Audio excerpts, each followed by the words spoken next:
Ok. A gente tem um curto espaço de tempo para conversar sobre alguma coisa tremendamente importante, pelo menos para a minha vida é de extrema importância. Eu creio que cada um de nós aqui, quer consciente, quer inconscientemente, possui uma filosofia de ministério pastoral. Essa filosofia de ministério, ela estabelece para você determinados valores e princípios que determinam as suas ações. Às vezes, pastores não têm consciência de quais são esses valores e princípios que norteiam o seu ministério. Outros, com a caminhada, acabam ganhando consciência. Eu estou dizendo isso porque hoje, com 25 anos de ministério pastoral, eu tenho bem mais consciência de quem eu sou do que há 25 anos atrás. Eu tenho uma consciência muito maior de quais são os meus limites, quais são os meus dons, quais são minhas virtudes, quais são os meus defeitos. E uma das coisas que hoje eu tenho consciência, que Deus definitivamente mandou eu fazer, é me dedicar à pregação da palavra. Então, a pregação, ela na minha filosofia de ministério, ela ocupa sim um espaço fundamental, um espaço central. Talvez para outros pastores que vão ganhando consciência de quem eles são, das suas virtudes, das suas limitações, você talvez descubra que a pregação não é um elemento tão fundamental na sua prática pastoral, até em decorrência dos dons que Deus te deu, a personalidade que você tem e o plano que Deus tem para a sua vida. O plano de Deus para todos nós não é fazer de todos nós pregadores. E é muito importante que o pastor, ao longo da sua jornada, se conheça, descubra quem ele é, quais são suas virtudes, quais são suas limitações, quais são os seus dons, quais são suas fraquezas. E eu diria, na medida em que a gente se conhece, cabe a nós termos a sabedoria de convergirmos. Para mim, essa é uma palavra-chave. Na medida em que a gente envelhece, a gente tem que tomar cuidado, porque na medida que a gente envelhece, a gente tem que se conhecer melhor e a gente tem que convergir. E o que significa convergir? Fazer menos para fazer melhor. Não dá para você ficar diversificando. Quanto mais você se conhece, mais você tem que concentrar seus esforços naquilo que efetivamente Deus mandou você fazer. E, no meu caso, eu tenho plena consciência hoje de que um dos dons que Deus me deu é o dom do ensino, mais relacionado à pregação, e uma das coisas que Deus quer fazer, uma das avenidas centrais do meu ministério é a pregação da palavra. Agora, eu já tive vários seminaristas trabalhando comigo nesses 25 anos. E eu me lembro de uma conversa que eu tive com dois deles, quando nós estávamos tomando um café, e eu falei assim, eu preciso que vocês sejam sinceros comigo. Os dois já me olharam assim meio estranho, né? Falei, olha, eu queria ouvir de vocês. Vocês têm me ouvido domingo após domingo. O que vocês acham que... O que vocês têm aprendido me vendo pregar? Qual é o fator distintivo que para vocês estão levando dessa experiência de trabalhar comigo? E na verdade, a conversa com os dois se deu em momentos diferentes, os dois não estavam juntos. E eu achei interessante que os dois falaram a mesma coisa. Os dois disseram, Ricardo, quando você ensina a palavra, você ensina com paixão. Você ensina com paixão. Falei, bom, e eu comecei a ficar de olho então nesse negócio. Isso me faz lembrar uma historinha que deve ser conhecida pela maioria aqui, do sujeito que foi plantar uma igreja, e ele foi plantar uma igreja numa região da cidade que ele considerava estratégica, e essa igreja funcionava do lado de um teatro, né? E aquele teatro estava meio desativado, e na mesma época que o cara foi plantar a igreja, alguém assumiu aquele teatro e começou a reativar o teatro, colocando ali algumas peças teatrais, alguns monólogos e coisas assim. E o que aconteceu durante um ano é que a igreja ela nunca passou de 15 pessoas. E o teatro, em um ano, estava arrebentando a boca do balão. E aí um dia o plantador, ele ouviu uma aula do CTPI, que ele tinha que fazer contato na região, que ele tinha que entrar em contato com as pessoas, que ele tinha que conhecer a cultura da região. Então ele foi visitar o diretor do teatro, e conversa vai, conversa vem. Ele pergunta para o diretor do teatro: escuta, eu estou plantando uma igreja aqui do lado do teatro, e em um ano eu vejo o teatro estourando a boca do balão, e lá na igreja eu não tenho mais do que 15 pessoas. Qual que é a sua perspectiva disso? O diretor disse: eu já tive na sua igreja um dia. E a minha perspectiva é a seguinte: eu falo da mentira como se ela fosse verdade, você fala da verdade como se fosse uma mentira. E tem muito pregador que prega a palavra de Deus e é difícil de acreditar que ela é verdade. Porque a sensação que os ouvintes têm é de que nem ele, o pregador, acredita que é verdade. No processo de plantação da Chácara Primavera, esse negócio de diálogo com as pessoas de fora da igreja sempre foi muito intenso. E eu me lembro que nós começamos no primeiro ano a Chácara Primavera, e quando chegou em dezembro do primeiro ano, nós íamos entrar em janeiro. E como plantador eu não ia ter férias, porque quando você começa uma igreja, eu costumo dizer o seguinte: quer plantar uma igreja?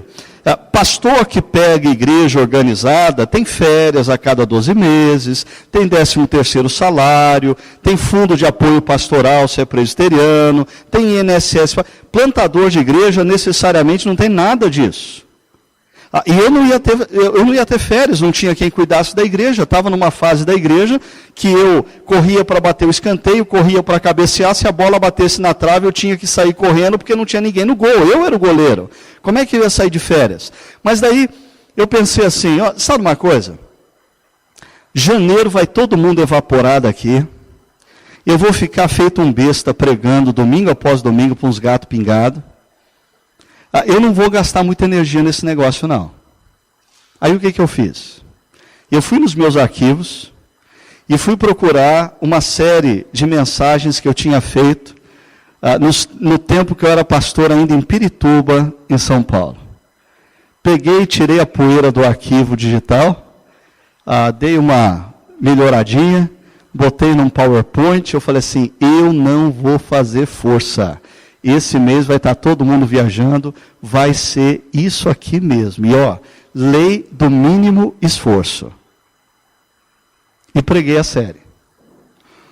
Aí, um dia eu estava com um casal, que eles não eram nem membros da igreja ainda, e estava tomando um café com eles, e eu fiz a pergunta que eu sempre fazia para as pessoas de fora da igreja: escuta, mas me conta aí, o que tem chamado a atenção de vocês na nossa comunidade? O que é estranho para vocês na nossa comunidade?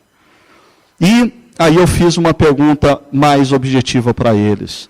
O que vocês têm achado das pregações, das mensagens da nossa comunidade? E foi interessante que eu ouvi da mulher, porque o homem é todo, né? A mulher não, a mulher foi espontânea, ela falou assim: Ricardo, quer que eu seja sincero com você? Eu falei: claro que eu quero que você seja sincero. Ela disse: eu tenho gostado muito das mensagens que eu escuto na comunidade. No entanto, essa última série foi meio estranha. Eu falei: estranha por quê?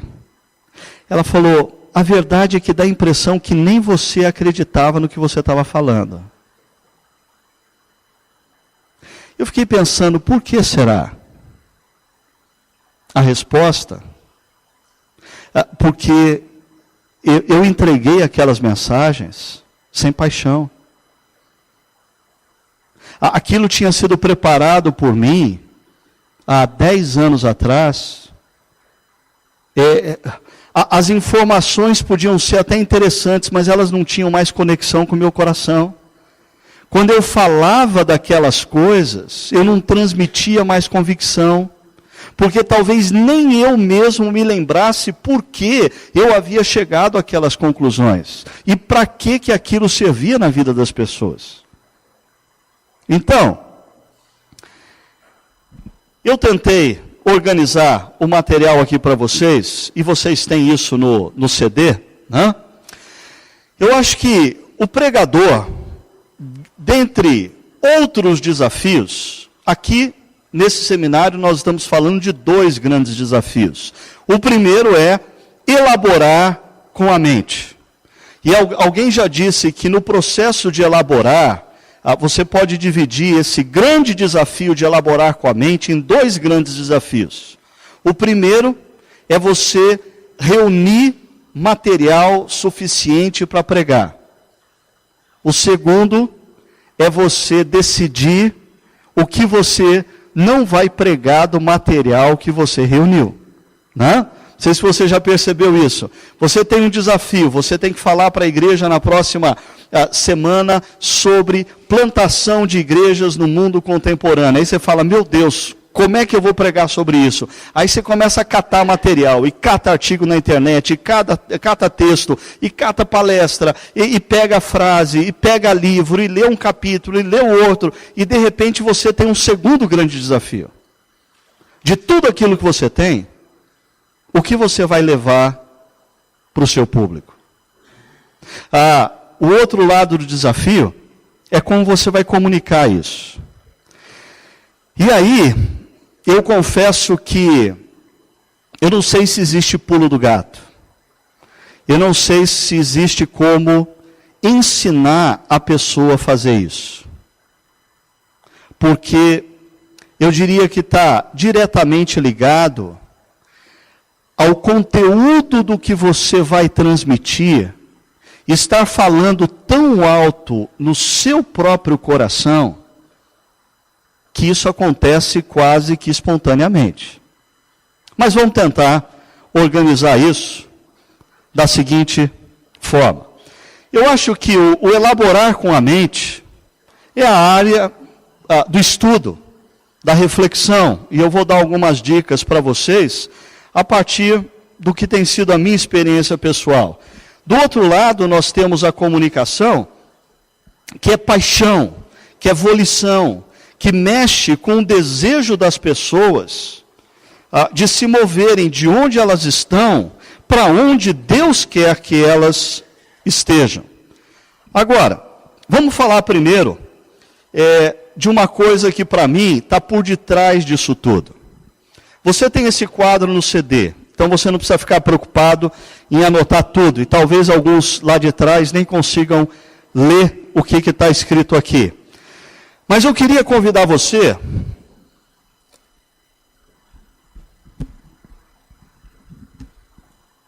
a me acompanhar a partir, será que isso aqui, ok, a partir desse quadrado aqui.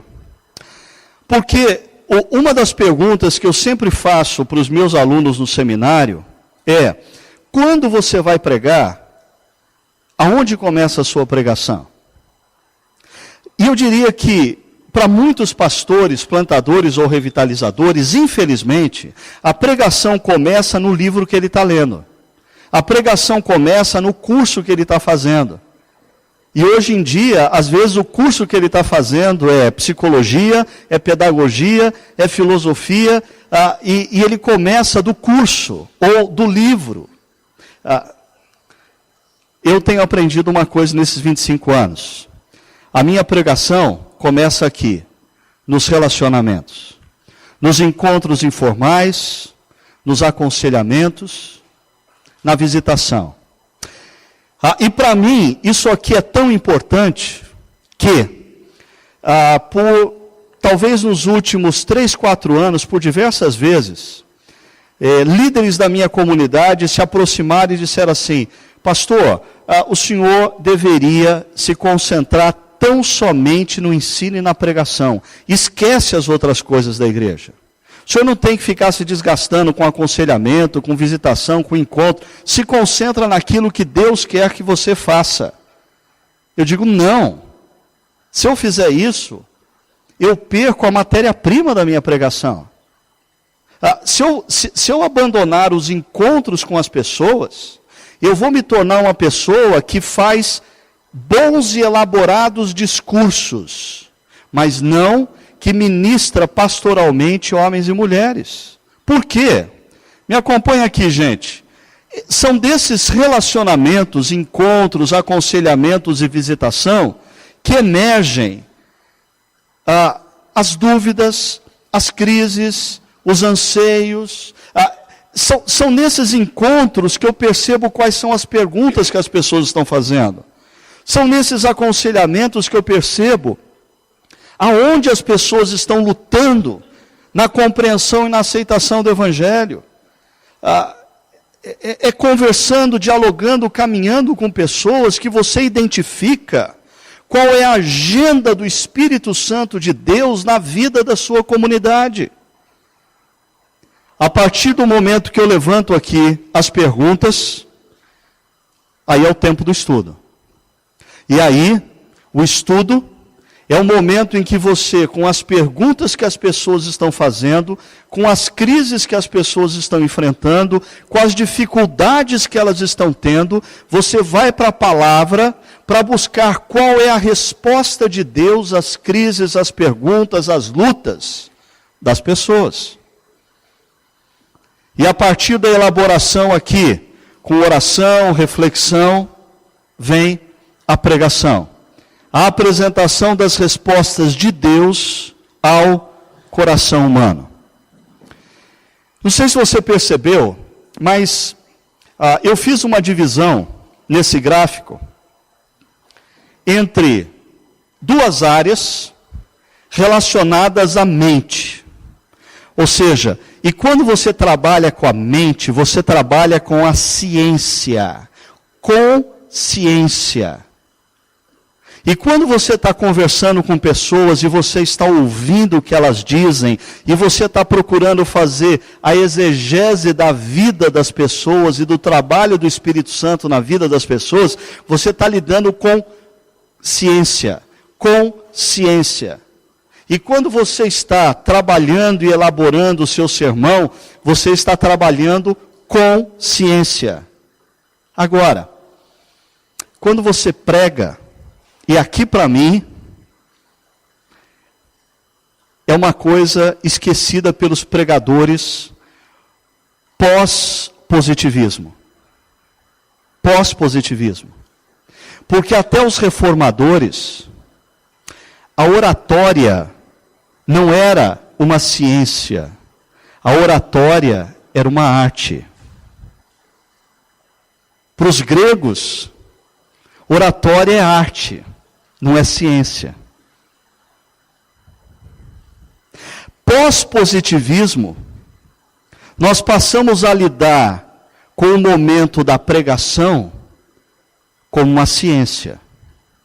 Nós precisamos elaborar a introdução, e na introdução tem que ter o exórdio para chamar a atenção para o tema, e aí nós introduzimos o tema, e aí se você for presbiteriano, você tem que achar 3 pontos no texto, se você for batista, você tem que achar 4, se você for pentecostal, o que você achou, né? Porque o Espírito fala na hora, e aí no final você tem que fazer o povo chorar. Conta uma história triste e faz o povo chorar. Semana passada, nós tivemos um encontro na nossa igreja chamado Brasis com Arte. E um dos artistas que esteve por aí, alguns talvez conheçam, Atilano Muradas. Ele está em BH agora.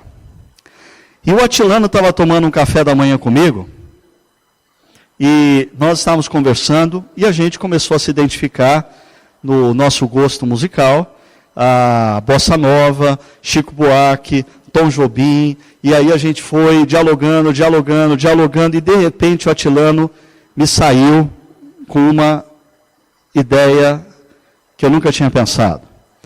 Ele falou: Ricardo, nós somos artistas. Você lida com a arte do falar.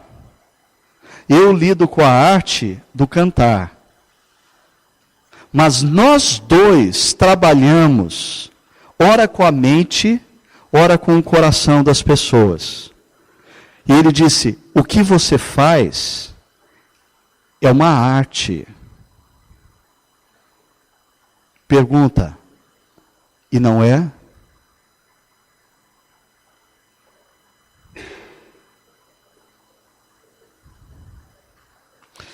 Eu parar de falar no momento apropriado e fazer você pensar, não é uma arte? E a pergunta é: quantos de nós pastores temos trabalhado com a pregação como uma arte? Eu diria que especialmente os pastores de linha, de denominações mais históricas, eles foram formados para acreditar que o que eles precisam fazer é preparar a pregação, a parte amarela ali, ou creme, alguma coisa assim. E é interessante, eles não gastam nem sequer 15 minutos para pensar como eles vão apresentar a pregação. Porque eles se esqueceram que pregar é uma arte. E eu vou além. Os encontros pastorais, informais, no aconselhamento, na visitação, eu diria, também é uma arte. Existem pastores que visitam para a estatística que tem que apresentar no final do ano para as suas denominações. Então, fulano está doente? Está doente, vamos lá. Então, e chega lá e lê o mesmo texto e faz oração e vai embora. Né? E se tiver na casa 4 pessoas, ele conta como 4 visitas, porque o importante para ele é a ciência. É quantas pessoas eu visitei. Agora, a diferença da visita pastoral para outra visita qualquer é a arte de ser pastor. É a capacidade de entrar numa casa e perceber os movimentos do coração das pessoas, e perceber as angústias das pessoas, e perceber os medos das pessoas. O encontro pastoral faz diferença quando aquele que dirige o encontro é alguém que sabe lidar com a arte de ser pastor.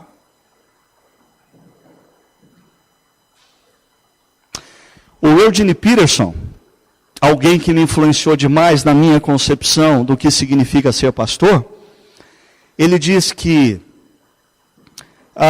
os pastores da atualidade, quando eles falam, quer no púlpito, quer nos encontros informais, aconselhamento e visitação, eles fazem uso ou da linguagem descritiva, que é a linguagem científica, ou da linguagem motivacional, que é a linguagem do marketing. E ele diz, essas duas linguagens não são concebíveis na prática pastoral. E aí deixa eu te dar um exemplo do que o Eugene Peterson está dizendo por linguagem descritiva. O sujeito vai pregar domingo, ele diz: queridos irmãos, hoje vamos abrir as nossas Bíblias em Efésios capítulo 2. Esta carta foi escrita pelo apóstolo Paulo aproximadamente no ano 63 depois de Cristo. A cidade de Éfeso era uma importante cidade do mundo antigo, com aproximadamente 80 mil habitantes, e era uma região portuária, centro comercial. E o texto de Efésios capítulo 2 tem início com a palavra graça. A palavra graça no grego significa caris, e a palavra caris no português significa graça. E o que o pastor faz por 50 minutos? Descreve. Descreve o texto, descreve as palavras, descreve as informações. Essa é a linguagem da ciência. Aí chega no final, ele tem que dar uma motivada no pessoal, principalmente na hora dos avisos. Então ele diz: gente, esta semana mudou a linguagem. Esta semana nós vamos ter a feijoada na casa da tia Joana. Então vamos lá, todo o dinheiro arrecadado na feijoada, nós vamos dar para a nossa obra assistencial. Não percam a feijoada, vamos lá, todos lá, na feijoada da tia Joana. Linguagem do marketing, motivacional. Eugene Peterson diz: os pastores abandonaram a linguagem que mais diz respeito a eles, que é a linguagem narrativa e poética. Ele diz: pastores possuem a arte de contar histórias e de fazer poesia. Eu já sei o que você está pensando. Eu? Contar história e fazer poesia? Quem sou eu? O Eugene Peterson responde seu questionamento dizendo: se pastores não sabem mais contar histórias, nem fazer poesia, que livro que eles têm lido? Porque a Bíblia, 80% são histórias e poesia. Mas nós transformamos a pregação no ato de descrever, e não na arte de contar histórias e fazer poesias. Pensando ainda nesse quadro, eu ia sugerir para vocês que aquela parte que envolve a identificação dos problemas e o estudo da palavra, revela o nosso amor pela verdade, pelo evangelho. Pessoas estão em conflitos e nós cremos que a resposta para esses conflitos é o evangelho. Pessoas estão em crise e nós cremos que a resposta para essas crises se encontra no evangelho. Por outro lado, a nossa pregação da palavra e o nosso encontro com as pessoas revela o nosso amor por pessoas. Eu diria que pastores que...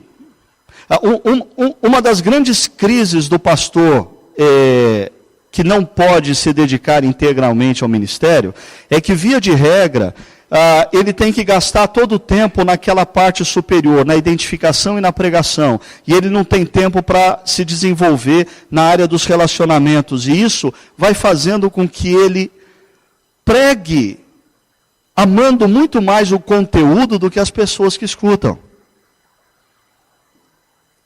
E se você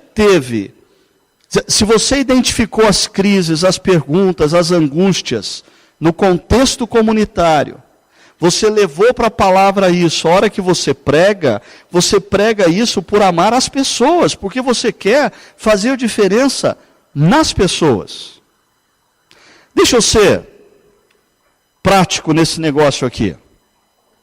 Eu coloquei aí 6 itens que estão no seu DVD, no seu CD, para você pensar em como eles podem ser úteis na parte da elaboração do seu sermão, naquela parte que envolve a identificação de problemas e estudo da palavra. Primeira dica prática que eu daria para você é: bloqueie em sua agenda um momento de preparo. Isso demanda disciplina. Mas para mim tem uma coisa assustadora. Alguns anos atrás eu estava no encontro de pastores, e um pastor resolveu fazer assim, rapidamente, uma pesquisa entre os pastores que estavam ali, perguntando: quanto tempo você gasta para preparar a sua mensagem? E era um encontro com cerca de 800 pastores, nem todos responderam. Mas a resposta que ele obteve foi a seguinte: os pastores gastam, em média, 2h30 para prepararem suas mensagens.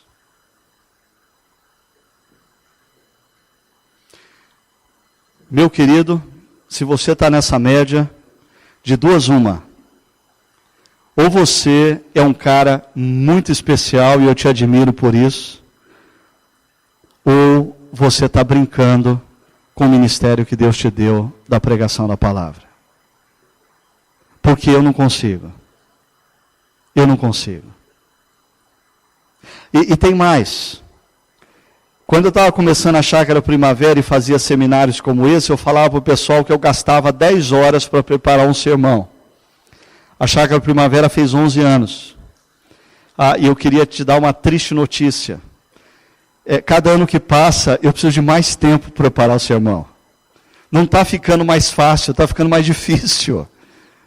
Porque eu preciso sempre recorrer a outras ideias, a outros conceitos, a falar as mesmas verdades de uma maneira diferente, para tentar chegar no coração das pessoas. Agora, isso demanda disciplina. Não existe outro segredo. Disciplina. De você dizer: bom, sexta-feira vai ser o meu dia de preparar a mensagem, quarta-feira vai ser o meu dia de preparar a mensagem, e realmente se dedicar naquilo. Agora, deixa eu aproveitar e entrar numa outra área aqui. Porque nós, pastores, quer plantadores, quer revitalizadores, na cultura brasileira, o CTPI já identificou isso fazendo avaliação de mais de 200 plantadores. Um dos pontos mais complicados para plantadores brasileiros se chama disciplina pessoal. A dificuldade com a disciplina pessoal. E eu vou dar um exemplo. O sujeito fala assim: bom, de quarta-feira eu vou preparar o sermão, e para preparar o sermão eu vou ficar em casa, porque eu não vou nem para a igreja, para ninguém me achar lá, e eu já vou avisar os meus líderes, presbíteros, diáconos, que eu vou preparar o sermão. Ok, ele está estudando, ele está em casa. Aí, a esposa diz assim: querido, acabou o gás, será que você podia ir comprar um botijão de gás? Quando ele volta, a filha fala assim: pai, eu estou precisando dar um pulinho na escola, o senhor podia me levar? Sabe o que eu tenho aprendido? Isso revela que nem a família do pastor acredita que o que ele faz é importante. E você pode me achar um pai cruel ou um marido carrasco. Mas ao longo dos anos, eu determinei uma coisa em casa. Quando eu estou no escritório em casa, eu não estou à toa, eu estou trabalhando. E o que eu faço é muito importante.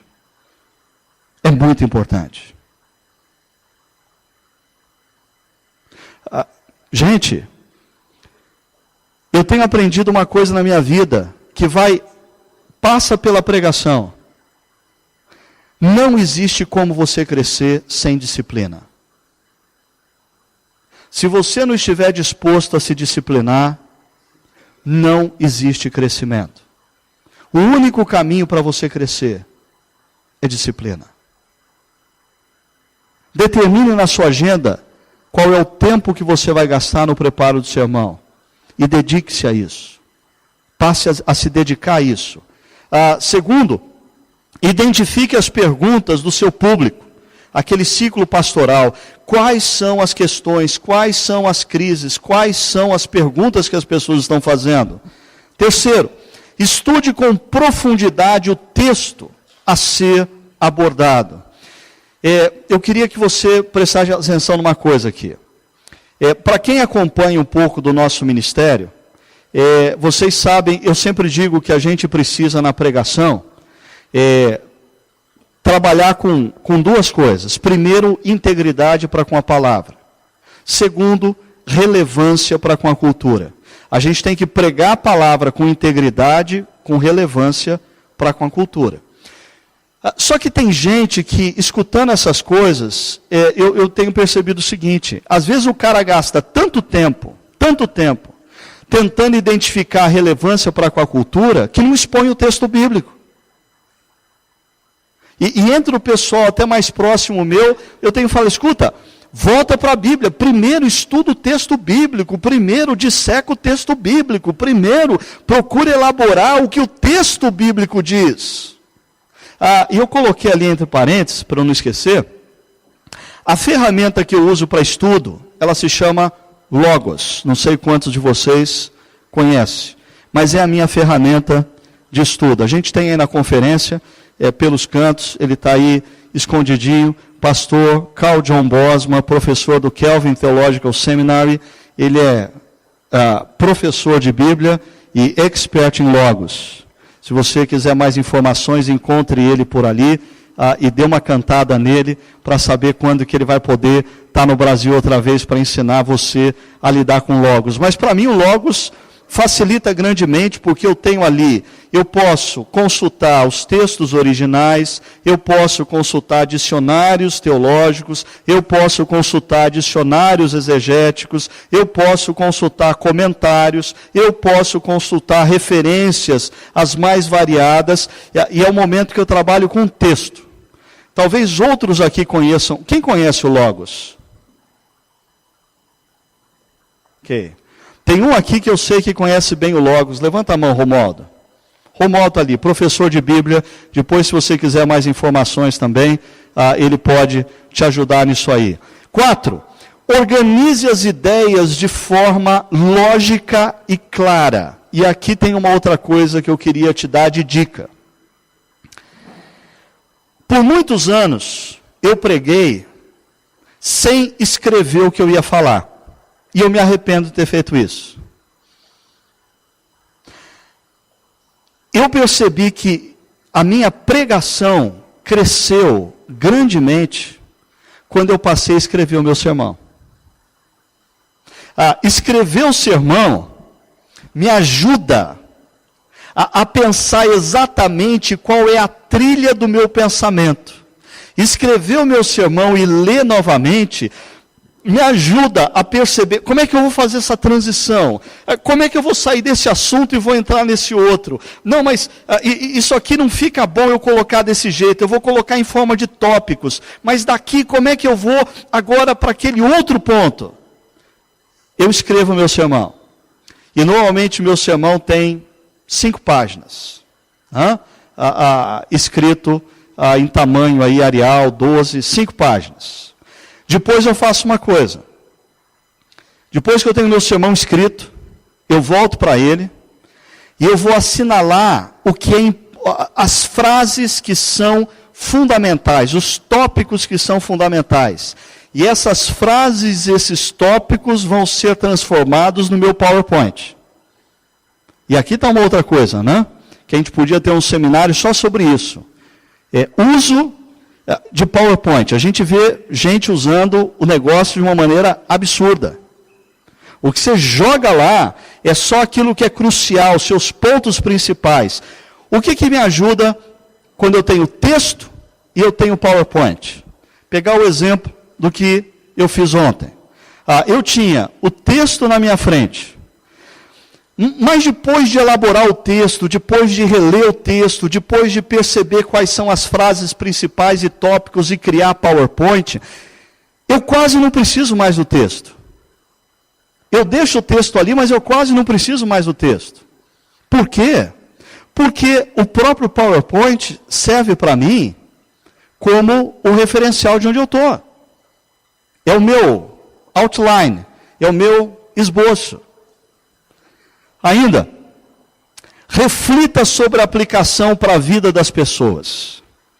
E aqui eu coloquei o nome da minha querida esposa.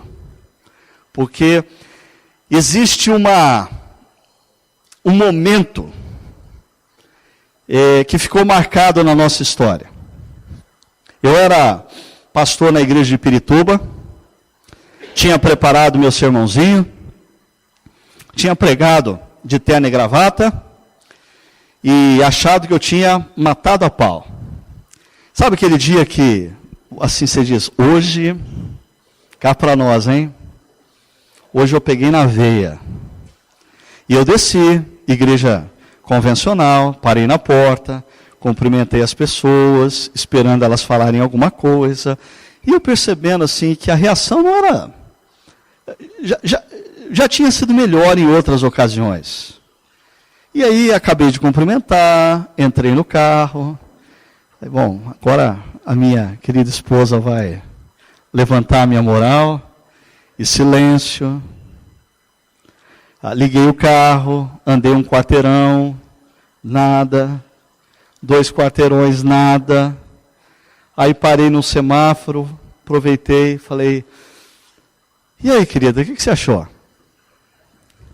Ela falou, bom. Eu falei, bom? Eu falei, não teve, assim, problema nenhum. Falei, mas o que você achou de errado? Ela falou, não, foi muito bom o que você falou. A minha única dúvida é, serve para quê?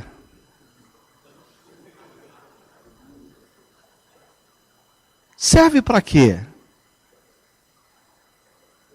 Gente, isso começou uma revolução na minha concepção de pregação. Porque antes de eu pregar um sermão, essa pergunta se repete. Serve para quê? Sabe como eu fazia os meus sermões antes? Eu gastava tempo pensando, sempre fui inspirado, devido ao professor que eu tive, a fazer exegese do texto, trabalhar o texto, tal, encontrar lá os pontos e elaborar, fazer os... Só que às vezes, assim, quando chegava na hora de pregar, eu estava terminando o sermão e eu escrevia assim, conclusão, deixava em branco. Por quê? Não, conclusão é a parte mais fácil do negócio, não é? Conclusão a gente inventa na hora. Conclusão a gente deixa acontecer. Sei lá, se não der inspiração na hora, na conclusão a gente repete os pontos e fecha, faz uma oração. O Randall Robinson, aquele que escreveu Pregação Expositiva, ele tem um artigo que ele diz que as maiores heresias do púlpito emergem na conclusão. Por quê? Porque os pastores não elaboram e não pensam antecipadamente na pergunta que a minha esposa fez para mim. Serve para quê? E por último, busque formas para aplicação da mente ao coração. Músicas, filmes, frases de impacto, histórias. Mas eu queria dizer para os jovens plantadores e pastores aqui presentes o seguinte. Você percebeu aonde que está esse ponto?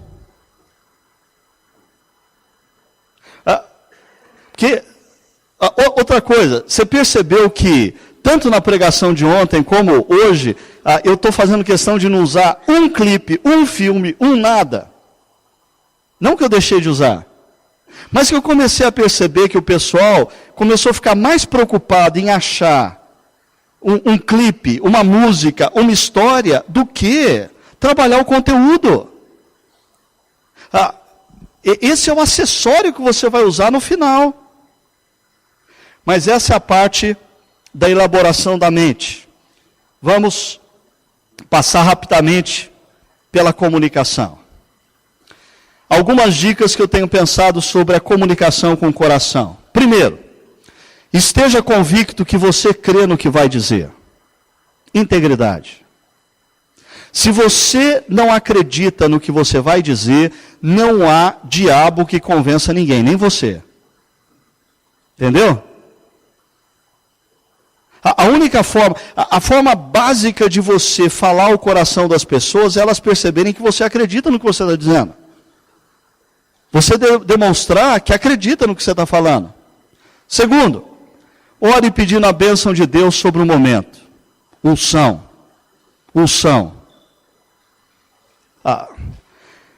Eu preparei meu sermão, eu trabalhei o texto, eu trabalhei o PowerPoint, eu busquei algumas inserções para aplicar.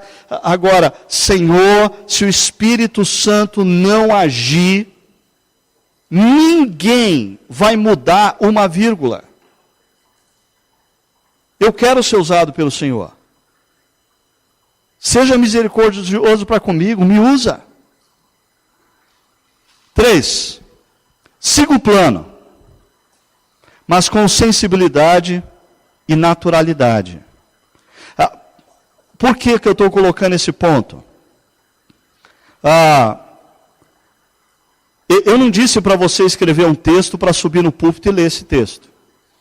Isso é matar o seu público. Para com isso. Para com isso. Eu preparei o texto, eu tenho um plano, uma sequência lógica, racional. No entanto, eu estou comunicando a palavra às pessoas e eu estou atento ao que está acontecendo. De repente eu percebo que o Marco está dando umas pescadas. O que eu faço? Eu me movimento um pouquinho mais na direção dele no púlpito. Na chácara, não sei se vocês perceberam, a gente tem uma escada que eu chamo de escada maldita, que desce assim, ali na frente. A gente procura manter aquela escada fechada, mas de vez em quando o visitante não sabe disso e está lá em cima e desce por ali. Né? Eu estou pregando e quando eu percebo que alguém vai descer por aquela escada, eu vou para o outro lado do púlpito e continuo pregando para todo mundo ficar olhando aqui para mim, porque se eles olharem para aquela pessoa, eu perdi as pessoas e eu vou ter que fazer força para reconquistar a atenção delas. Ou seja, eu tenho um plano, mas eu preciso ter sensibilidade para com o que está acontecendo no ambiente.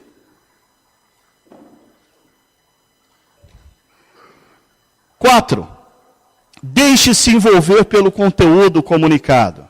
Paixão. Deixe-se envolver. Preparou, está tudo ok, agora, deixa a sua alma se envolver com o que você tem que comunicar. Quinto, mantenha o contato visual com todo auditório. Com todo auditório. É uma coisa simples, mas que muitas vezes pregadores falham. Por exemplo, eu conheço pregador que fica o tempo todo assim, porque Deus... Queridos, esse texto é maravilhoso. Esse texto fala profundamente ao nosso coração. Se nós pudéssemos ouvir o que o Espírito Santo tem para nos dizer, para com isso. Você está conversando com quem? Com o teto, com o chão ou com as pessoas? Então olhe para as pessoas. E procure ter contato visual com o maior número possível de pessoas. Aqui uma dica. Igrejas tradicionais, normalmente são salões compridos. Eu, por exemplo, eu percebo que é terrível quando você vai pregar num lugar aonde da metade para trás você não consegue enxergar os olhos das pessoas. O que? Pastor Davi do Chile está aqui? Não? Uma das igrejas lá do Chile, pastor Davi, eles fizeram uma coisa interessante. O dia que eu estava conversando com eles sobre isso, aí no ano seguinte, quando eu passei por lá, eles inverteram a igreja. Eles colocaram, por exemplo, o púlpito era lá no fundo e ficava aquele negócio comprido e você não tinha contato visual com as pessoas. Eles colocaram o púlpito no meio da igreja e colocaram os bancos da igreja assim, de maneira que o contato visual ficou próximo. O pregador consegue enxergar todo mundo. abrindo um parênteses, tem um cara chamado Bruce Wilkerson. Ele tem um livro em português chamado As 7 Leis do Ensino.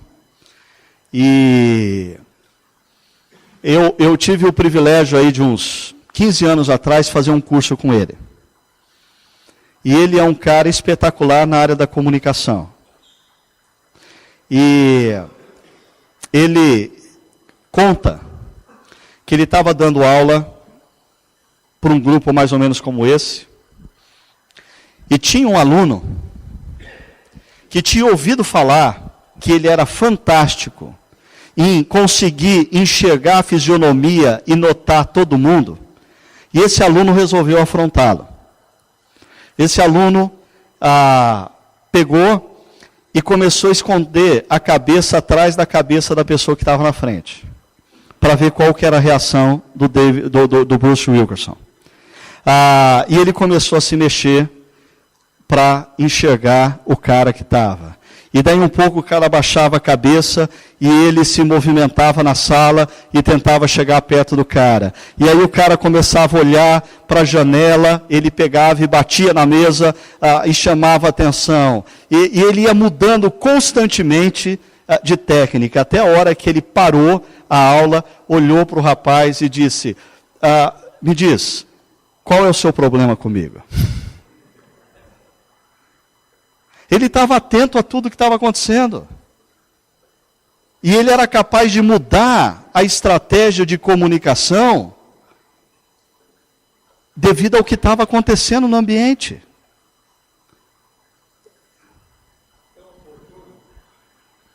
O Alceris, que é irmão do Henrique Terena, está construindo uma igreja indígena em Aranduba. E aí levaram o projeto da igreja para ele analisar. Ele falou, não quero. Mas por que, Alceris? Estou cansado de ir à igreja ficar olhando o pescoço das pessoas na frente. Eu sou índio, eu quero uma igreja redonda. É isso aí. E, por último, tenha como alvo o coração das pessoas. Por que eu coloquei Provérbios? Sabe o que uma frase que se repete constantemente no livro de Provérbios e que me chama a atenção? O pai de Provérbios, que escreve o livro de Provérbios, ele constantemente pede para o filho uma coisa. O que ele pede para o filho? Dá-me o teu coração. Dá-me o teu coração. Falando para casais, eu sempre digo, olha, se você não tiver o coração do seu filho, você nunca vai ter a obediência dele. Um amigo lá de Brasília, o Rubem Amorese, contava anos atrás, que certa ocasião, o filho dele, que hoje é um brutamonte, mas na época era um catatal, subiu no sofá da sala e ficou assim mais alto do que o Rubem e olhou para baixo e falou assim, pai, o senhor acha que quando eu tiver desse tamanho, eu ainda vou te obedecer? O Rubem teve assim um insight e olhou para o filho e falou assim, filho, se você ainda me amar, você vai me obedecer.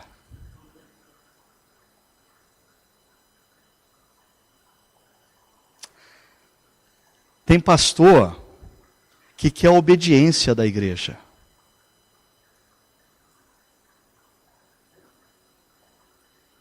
A gente tem que conquistar o coração da igreja.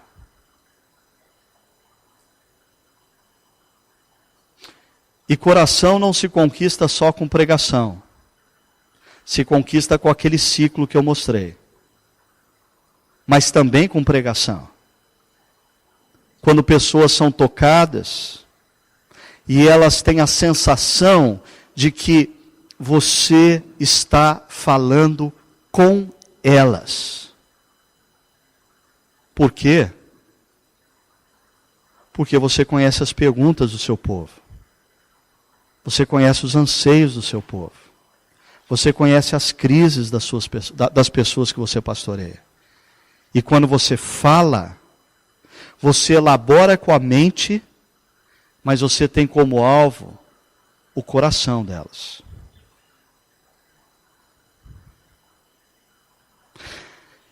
Eu acho que era só o que eu tinha. Será?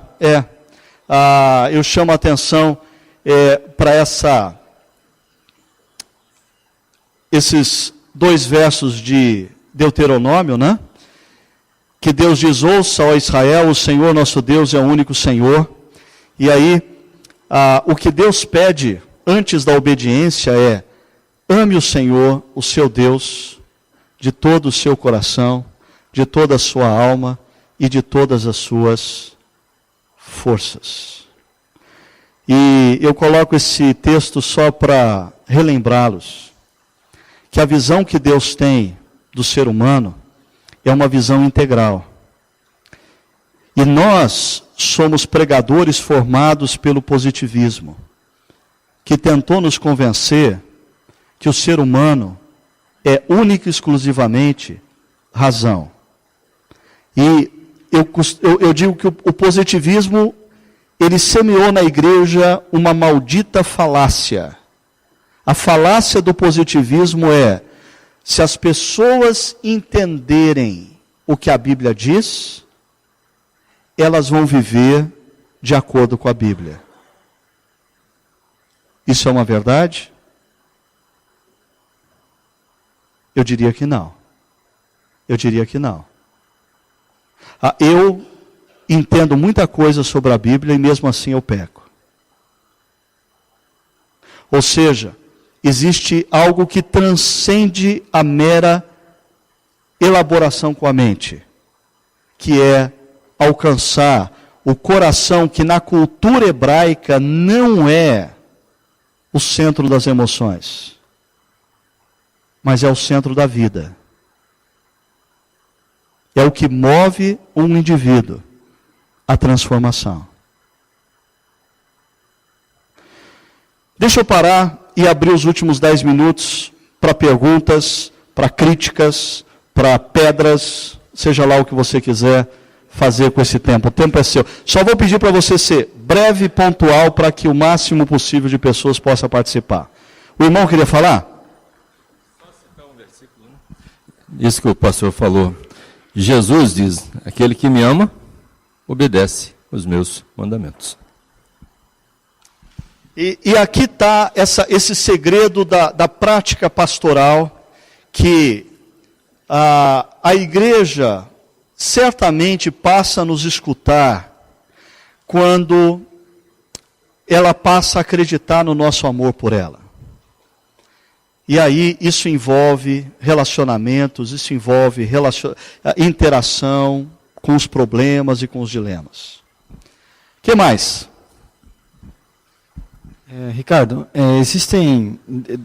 Deus fala com a gente na comunidade por meio da palavra e por meio das perguntas da comunidade também. Só que é frequente de acontecer assim: você preparar um sermão baseado naquilo que Deus te falou pela palavra, ou para responder perguntas da comunidade. O que acontece mais frequentemente com você? Você prepara baseado nas perguntas ou no que Deus te falou no dia a dia? Eu preparo a minha pregação mais constantemente baseado nas perguntas, nas crises identificadas na vida das pessoas. Porque o profeta é aquele que vê uma situação e escuta o que Deus tem a dizer acerca daquela situação. Eu acho que,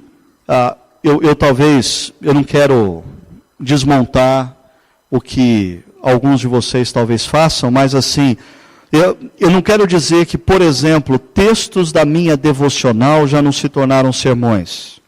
Mas eu diria que hoje raramente isso acontece pelo seguinte: o texto que eu estudei na minha devoção e Deus falou ao meu coração, Deus falou comigo, Deus falou para mim. É uma experiência entre eu e Deus. E não necessariamente o que Deus disse para mim é algo que eu tenho que dizer para a minha comunidade. Agora, com certeza, quando eu estou convivendo na minha comunidade, eu escuto as perguntas, as crises, as angústias, os problemas, e eu estou orando pela minha comunidade, eu estou dizendo, Senhor, como falar essa comunidade? E aí, a palavra de Deus emerge como uma resposta à minha oração, mas para as crises e perguntas da comunidade. Faz sentido? Pelo menos na missa, hoje em dia, é isso que eu tenho feito.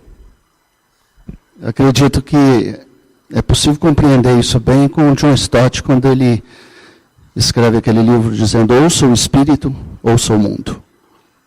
Ouvindo os dois lados, você tem uma resposta coerente e relevante. Excelente, irmão. Concordo plenamente. John Stott foi um dos mestres em fazer isso que a gente está falando. E naquele livro que foi citado, Ouça o Espírito, Ouça o Mundo, John Stott, ele parte do seguinte pressuposto. Deus está se movendo e agindo a todo tempo em todos os lugares, por isso preste atenção.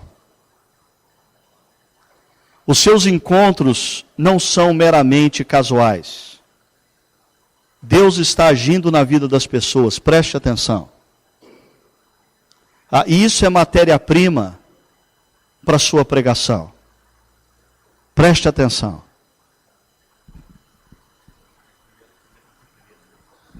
É uma parte mais, talvez mais prática, pastor Ricardo.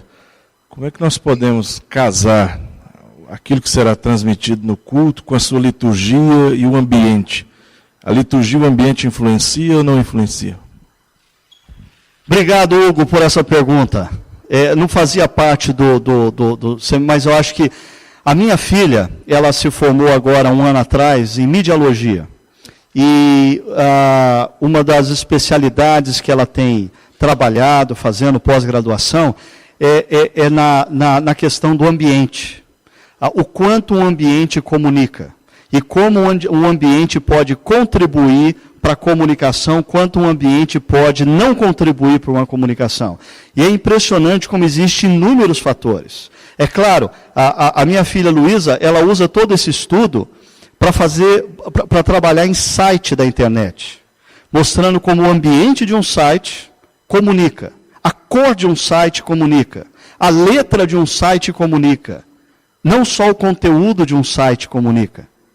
E na igreja isso é verdadeiro também. Então, na nossa experiência, na nossa comunidade local aqui, o que a gente tem feito? Primeiro, a gente trabalha em séries. Segundo, essas séries elas são elaboradas a partir de um encontro entre pastores, onde nós oramos e fazemos a seguinte pergunta para nós mesmos. Quais são as grandes necessidades da nossa comunidade local? O que está acontecendo? E a gente elabora a série e define mais ou menos qual vai ser a trilha dessa série e passa para o pessoal da música, que vai começar a trabalhar na elaboração. Às vezes eles fazem músicas relacionadas ao que a gente vai tratar.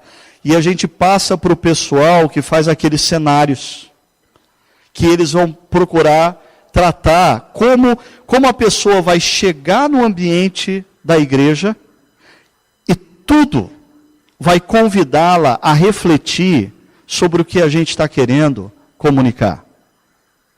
Então eu agradeço a sua pergunta. Eu sei que isso abre um espaço muito amplo, mas só pontuando, ambientes são sim importantes na comunicação. Desculpa, vai lá. Ligado à pergunta do meu colega aqui, se for partir para as perguntas da comunidade, as crises que eles estão enfrentando, eu acho que isso vai nos levar mais para um sermão tópico, temático. Né? Há um tempo atrás era muito... Tinha mais fama e todo mundo fazia mais propaganda do sermão expositivo, a pregação expositiva.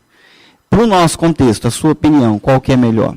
E eu queria acrescentar ainda mais uma coisa. Eu conheci aí um pregador americano que prega expositivamente, não só o texto bíblico, mas o livro inteiro. Às vezes gasta 2 anos pregando o livro e consegue abordar vários assuntos e escolhe os livros de acordo com o que a comunidade está passando também. Mas estuda a Bíblia inteira.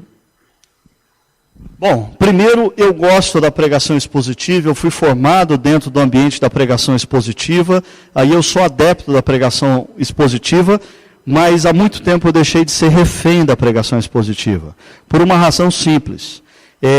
No Novo Testamento, já existiam os textos das Escrituras Sagradas do Antigo Testamento, e nenhum autor do Novo Testamento prega expositivamente o texto do Antigo Testamento. Então, a pregação expositiva, eu concordo que é a melhor forma de nós ensinarmos a Bíblia para o povo.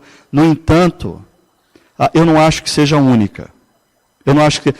Eu não quero entrar, a gente não teria tempo, mas às vezes, cá para nós, a maneira que o nosso amigo, o apóstolo Paulo, usa os textos bíblicos, a gente fica arrepiado. A gente fica... O Martin Lloyd Jones acharia um absurdo. Né? Então, eu sou adepto da pregação expositiva, mas eu não sou refém dela. E o que a gente procura fazer é conciliar na série de mensagens. Existe sim a possibilidade de você conciliar. Por exemplo, se você vai fazer uma série de mensagens sobre sofrimento, você pode escolher 6 textos estratégicos do livro de Jó e abordar facetas do sofrimento a partir do livro de Jó. Esqueletos nos armários, a gente pregou expositivamente textos em 1 Coríntios. Já? Última. Eu ia fazer essa pergunta pela manhã, não sei se foi feito, eu tive que sair um pouco antes.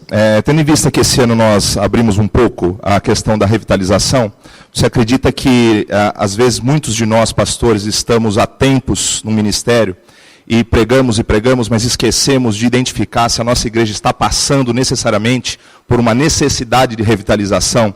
Às vezes nós saímos do seminário querendo pregar temas, métodos, e às vezes esquecemos de identificar essas necessidades e demoramos anos para isso. Falo porque estou há 10 anos e demorei, acho que, metade desse tempo pregando coisas que talvez não tiveram necessidade naquele momento. Então, às vezes, você acha que é necessário a gente parar e refletir, ver onde está a minha igreja neste momento? Ela tem 50, 40, 30 anos, qual é a necessidade específica para ela?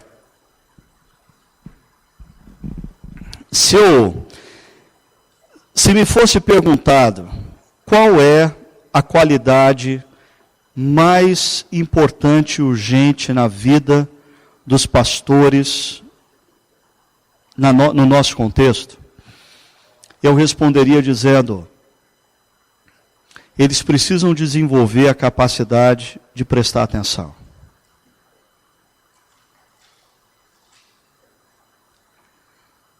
Prestar atenção no que está acontecendo. Prestar atenção no mundo.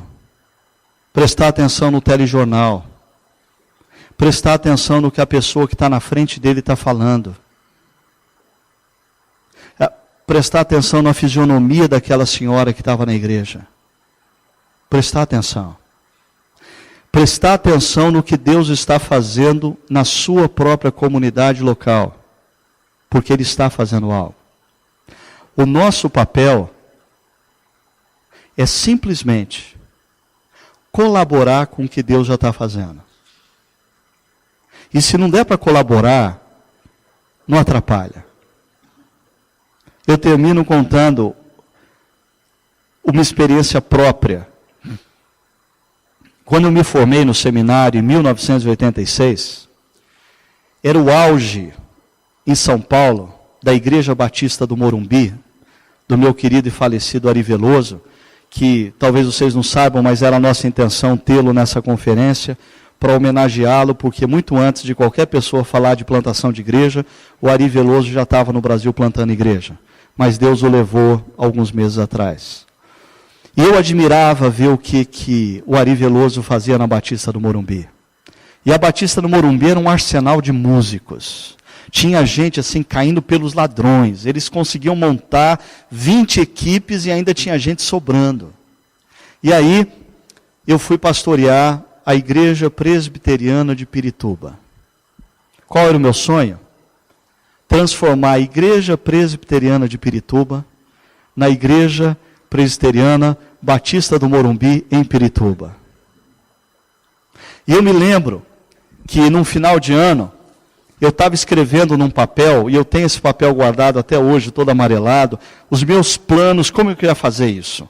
O que eu ia instituir na igreja? O que eu ia começar na igreja? Eu ia fazer grupos pequenos, discipulado, e isso, e aquilo, e pá, e tá, e lá, escrevendo um monte de coisa. Aí, eu não sei explicar para você, não foi uma experiência sobrenatural, mas foi como se Deus se aproximasse, assim pelas minhas costas, e desse uma olhada por cima do meu ombro no que eu estava escrevendo, e me perguntasse, o que você está fazendo aí?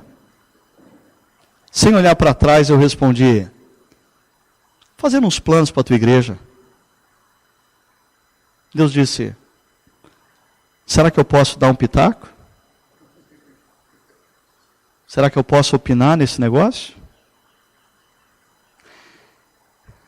Eu parei de escrever, percebi a irreverência que eu estava tendo para com a noiva de Cristo, dobrei aquele papel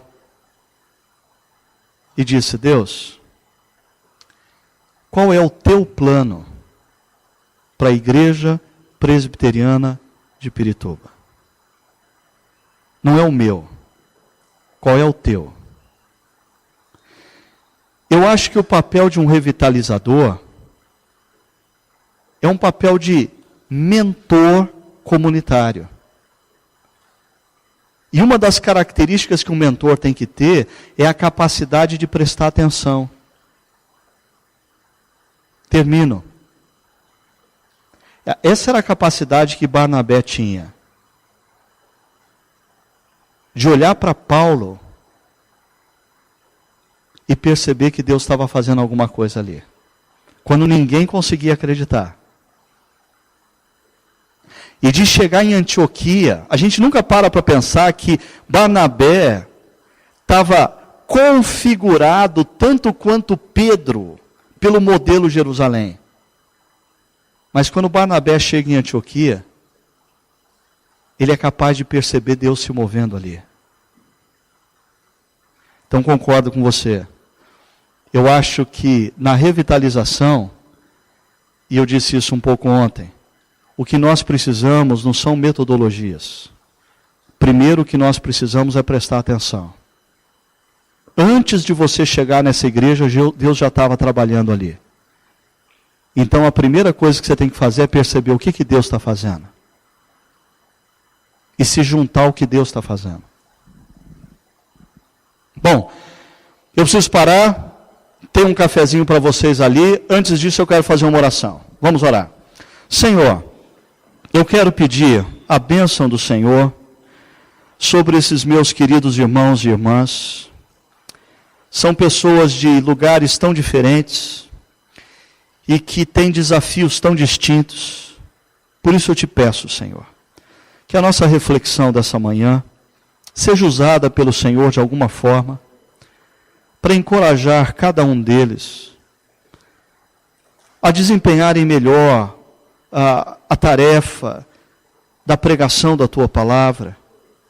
Senhor, aquece os nossos corações, para com a Tua Palavra, e dá-nos maior sensibilidade para perceber o que o Senhor está fazendo na vida daqueles que nos cercam, especialmente aqueles que o Senhor tem nos confiado. Abençoa-os, ó Pai, e que essa conferência seja tempo de renovação de mente e de coração. Nós oramos em nome de Jesus. Amém.